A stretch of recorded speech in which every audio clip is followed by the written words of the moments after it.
Warahmatullahi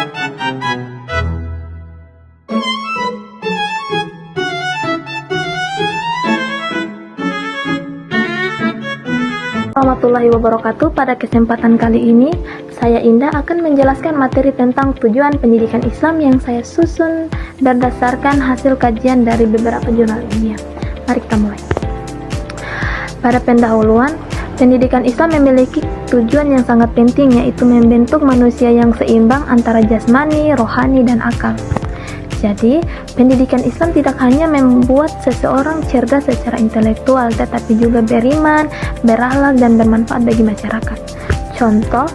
Sebagai contoh, siswa bukan hanya belajar berhitung, tetapi juga dibiasakan untuk sopan santun, jujur, dan salat tepat waktu. Slide kedua yaitu komponen dasar manusia menurut Imam Syafi'i. Menurut Imam Syafi'i, manusia memiliki 3 komponen dasar, yaitu yang pertama, jasad, yaitu aspek fisik, contohnya olahraga, menjaga kesehatan, dan mengatur pola makan. Yang kedua, yaitu ruh, yaitu aspek spiritual atau keimanan, contohnya berzikir, salat, dan membaca Al-Quran.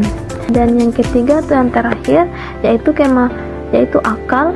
Akal itu adalah kemampuan berpikir dan memahami ilmu, contohnya belajar, berdiskusi, dan berpikir kritis. Pendidikan Islam bertujuan menyeimbangkan ketiganya. Slide berikutnya ada 3 tujuan pokok pendidikan Islam.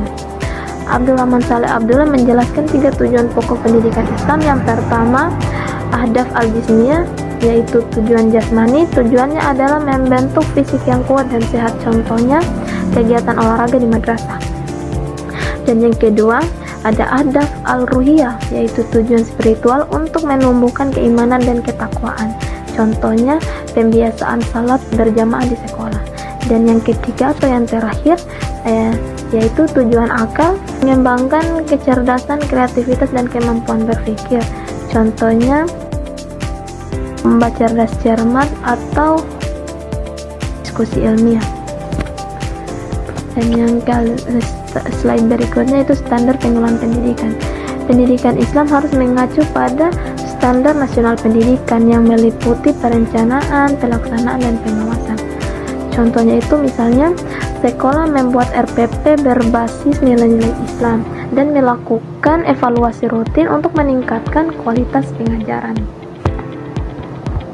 Slide berikutnya itu tujuan filosofis. Secara filosofis, pendidikan Islam bertujuan mempersiapkan manusia untuk memahami dan mengamalkan nilai-nilai dalam kehidupan.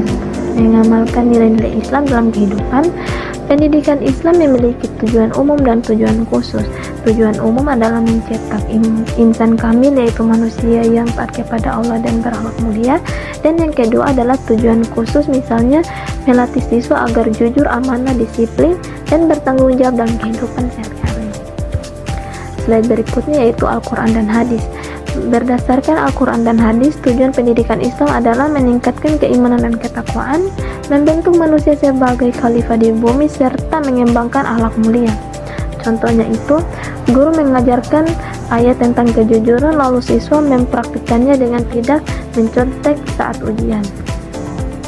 Itu slide berikutnya itu membentuk generasi berakhlak mulia. Menurut kajian terbaru, ada 4 aspek penting dalam membentuk generasi berakhlak mulia, yaitu yang pertama adalah menanamkan akidah yang kuat, yang kedua mengajarkan syariat dan tata cara ibadah, dan yang ketiga membina akhlak melalui pembiasaan, dan yang keempat atau yang terakhir menciptakan lingkungan yang kondusif. Contohnya adalah contohnya membiasakan salam, senyum, dan tolong menolong, serta menjaga lingkungan sekolah agar tetap bersih dan rapi. Tidak terasa kita sudah masuk pada slide terakhir, yaitu kesimpulan. Jadi dari seluruh pembahasan ini dapat kita simpulkan bahwa tujuan pendidikan Islam adalah membentuk manusia yang beriman, berilmu, dan berakhlak. Pendidikan menyentuh jasmani, rohani, dan akhlak secara seimbang. Pendidikan Islam bertujuan membawa kebahagiaan di dunia dan akhirat. Contohnya itu, lulusan sekolah Islam bukan hanya cerdas tetapi juga rajin ibadah, sopan, dan peduli sesama.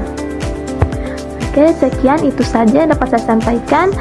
Demikian video presentasi yang dapat saya sampaikan. Semoga bermanfaat bagi kita semua. Assalamualaikum warahmatullahi wabarakatuh.